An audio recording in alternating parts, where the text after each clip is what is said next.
नागरिक सुविधाएं हैं, सैन्य बलों के साथ साथ वहां पर लोकल पॉपुलेशन, कारगिल के युद्ध में पाकिस्तान ने बंकर बना दिए थे, पाकिस्तान ने घुसपैठ कर ली थी, इसकी सूचना सबसे पहले चरावों ने दी थी। वहां पर चरावा अगर नहीं होते, वहां पर बकरी चुगाने लोग नहीं जाते तो वो सूचना भी नहीं मिलती। तो इसलिए लोकल पॉपुलेशन अगर मजबूत नहीं है, लोकल पॉपुलेशन अगर वहां पर ठीक से नहीं रह पा रही है और उसका पलायन हो रहा है, तो निश्चित तौर पे चिंता का विषय है। मैं वही कह रहा था, सेना अकेले नहीं लड़ती, उसको लोकल सपोर्ट बेस चाहिए।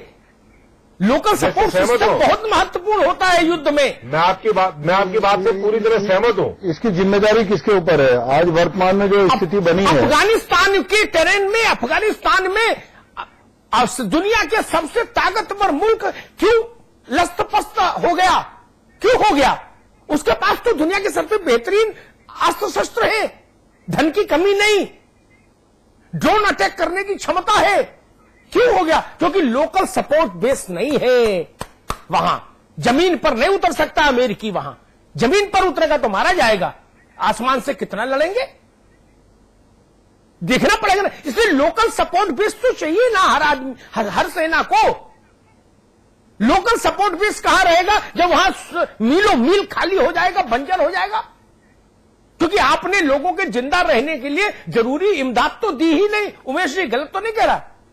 नहीं, बिल्कुल ठीक कह रहे हैं अमिताभ जी। मेरा इसमें यह मानना था कि जिस प्रकार से ये पलायन हो रहा है और लगातार पहले 230 गांव विस्थापन की जद में थे और आज 530 गांव विस्थापन की जद में है, उस सारे प्रकरण की जिम्मेदारी यदि हम दो तरीके से कहें कि एक तरफ हम सामरिक दृष्टि से हम बात करें और दूसरी तरफ हम उत्तराखंड के अस्तित्व की बात करें, तो मेरा यह मानना है कि उत्तराखंड का अस्तित्व ही आज पूर्णतः खतरे में है और इसकी जिम्मेदारी उन लोगों की है जिन्होंने नाजायज विलाप किए हैं, सिर मुंडवाए हैं और मीडिया को लेकर फोटो खिंचवाई हैं। ये ना सोचते हुए कि जिस प्रकार से विस्थापन हो रहा है, केदार घाटी के अंदर 2 गांव ऐसे हैं पुरोहितों के जो पूरी की पूरी, जिसमें पुरुष समाप्त हो गए हैं, सिर्फ महिलाएं और बच्चे बचे हैं।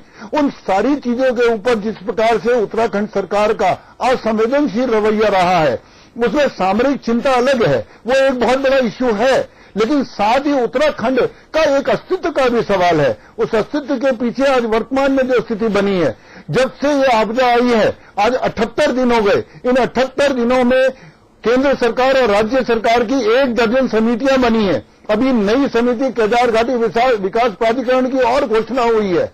इन समितियों ने इन पूरी व्यवस्थाओं को करने के लिए क्या किया?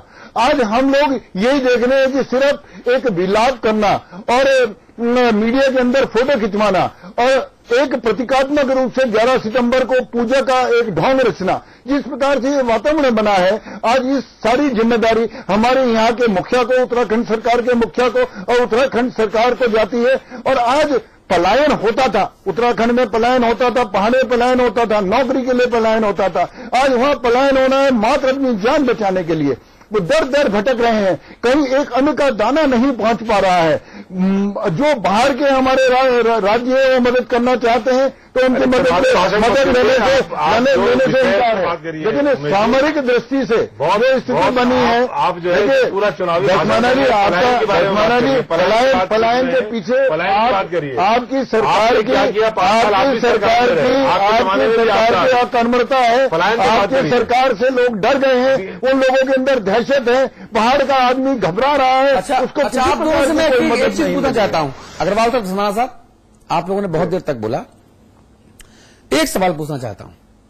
आप लोग मुझे अपनी अपनी पार्टियों के जो टॉप 5 लोग हैं या जो टॉप 10 लोग हैं, उनके बारे में प्लीज बता सकते हैं कि क्या उनमें से कितने लोग पहाड़ों में रेगुलरली निवास करते हैं, जो मूल रूप से पहाड़ों के हैं?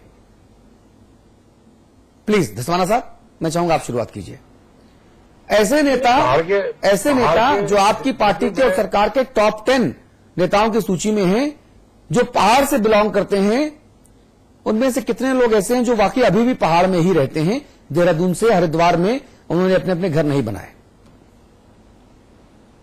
पहाड़ में रहने का प्रश्न, पहाड़ में तमाम हमारे लोग हैं जो बड़े, हमारे पहाड़ पार्टी के बड़े नेता हैं। अब टॉप 10 की सूची तो अब कौन उनको किसको किस सूची में रखा जाए वो तो संभव नहीं है जी। लेकिन पहाड़ के हमारे तमाम नेता पहाड़ में जाते हैं लगातार, पहाड़ में रहते हैं लगातार, पहाड़ में जा रहे हैं। धस्माना साहब, मेरा सवाल दूसरा है।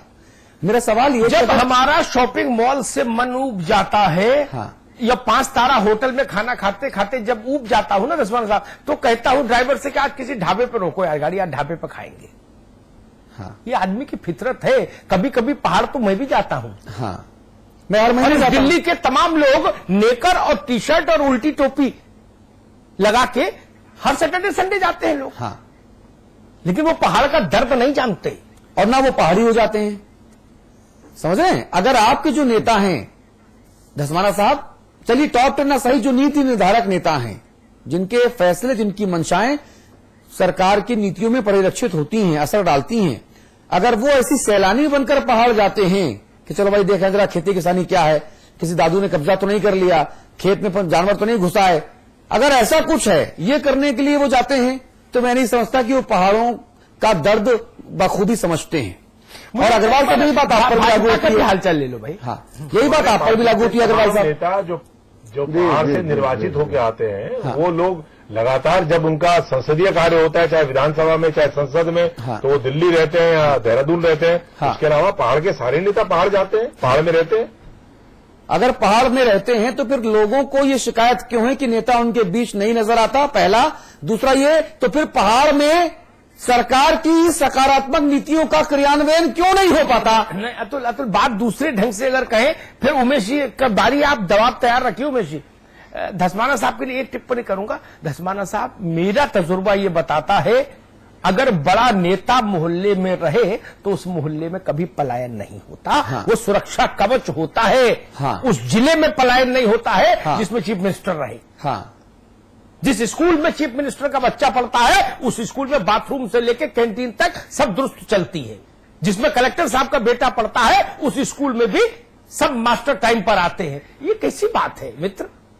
पूरे पूरे परिवारों को आपने देहरादून और हरिद्वार में बसा दिया है। आप 10 नाम आप और भी फिर बता कह रहे दो। हैं कि आप सैलानियों की तरह जाते हैं वहां पर और कहते हैं हम तो पहाड़ी हैं। अरे क्या पहाड़ी है भाई? नहीं, हमारे पहाड़ के बहुत अतुल सारे नेता ऐसे हैं, अतुल जी, मेरा एक निवेदन पहाड़ में है। रहते हैं। अतुल जी, मेरा एक निवेदन है जी। कि यदि हमारे 3 नेता, माननीय बीसी खंडूरी साहब, माननीय भगत सिंह कोश्यारी साहब और रमेश पोखरियाल निशंक जी वर्सेस विजय बहुगुणा जी का अगर आकलन किया जाए, इस दृष्टि से जो आपने प्रश्न उठाया, तो अपने आप ये सारी स्थिति वस्तुतः क्लियर हो जाएगी। जैसे हमारे माननीय मुख्यमंत्री जी वर्तमान में कार्य कर रहे हैं, लगातार इलाहाबाद में शिक्षा ली, इलाहाबाद में रहे, उसके बाद बॉम्बे में जस्टिस रहे, और हमारे ये तीनों नेताओं ने हमेशा पहाड़ों की खास छानी है, पहाड़ों के अंदर पहाड़ों के दर्द को समझा है, पहाड़ों की समस्याओं को समझा है, वहां की दिक्कतों को समझा है। जब किसी व्यक्ति ने वहां की कठिनाई को, वहां की परेशानी को, वहां के पानी और जवानी को ना समझा हो, तो उस प्रदेश का यही हाल होगा जो हमारे प्रदेश का हो रहा है। वर्तमान में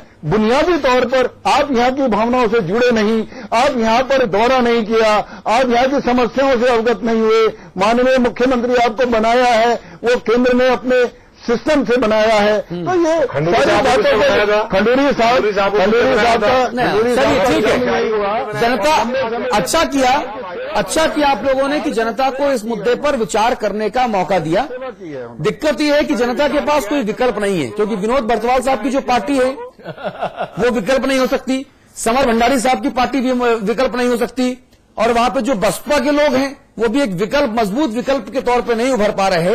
इसलिए आप दोनों जो एक दूसरे को यहां पर आरोपित कर रहे हैं इस मुद्दे को लेकर, जनता के सामने मजबूरी है कि आप दोनों में से किसी एक को चुनने को वो विवश है।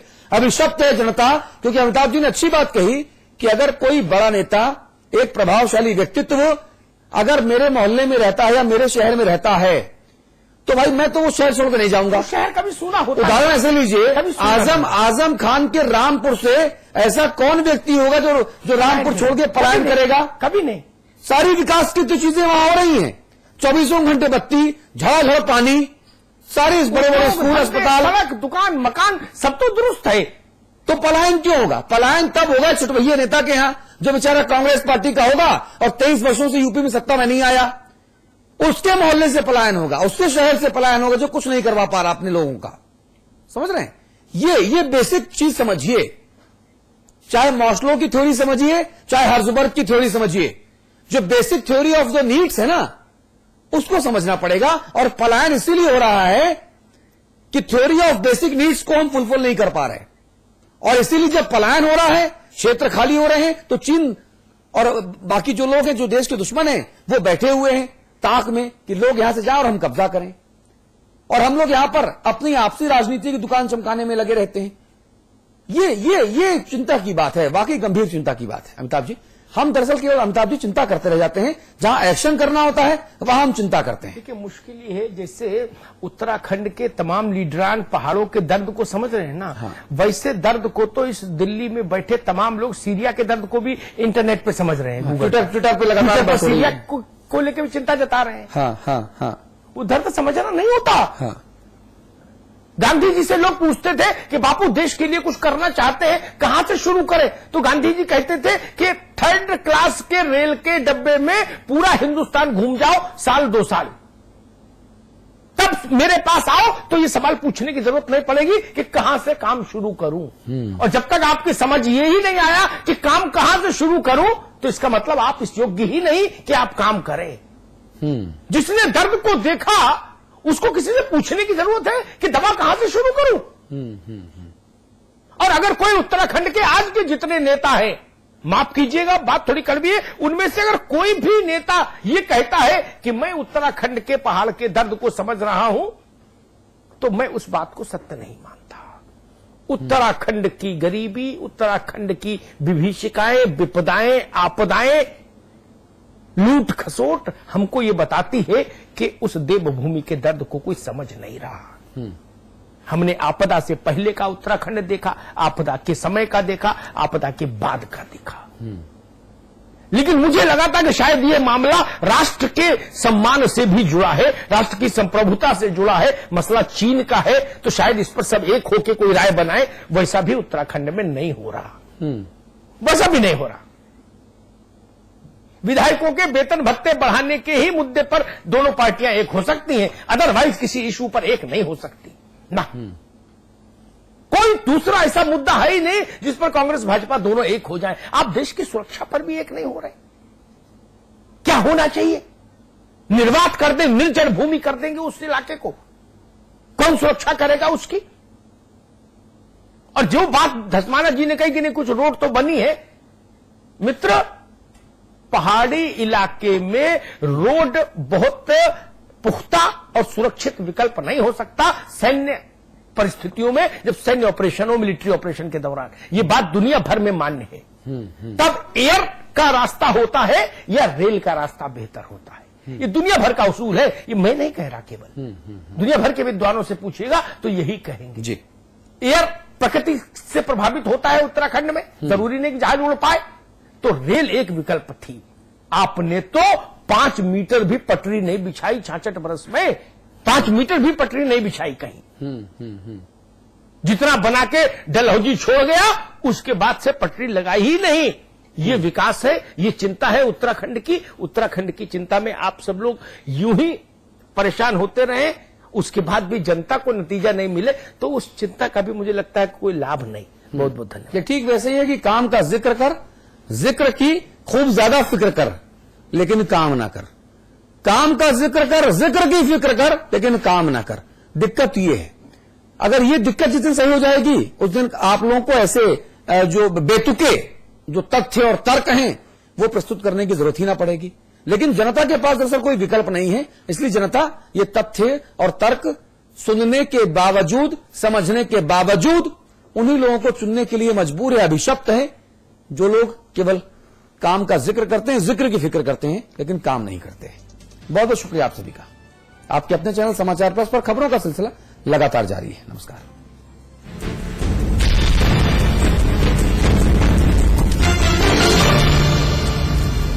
सेल्फ डिफेंस का जुनून सवार है, स्ट्रेंथ के लिए यही देती हूँ।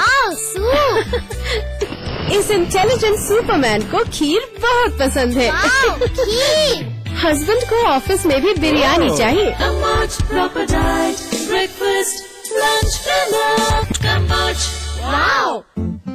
खोल दो इन खिड़कियों को, इन दरवाजों को, बातों को फिर से हाथों में डालो,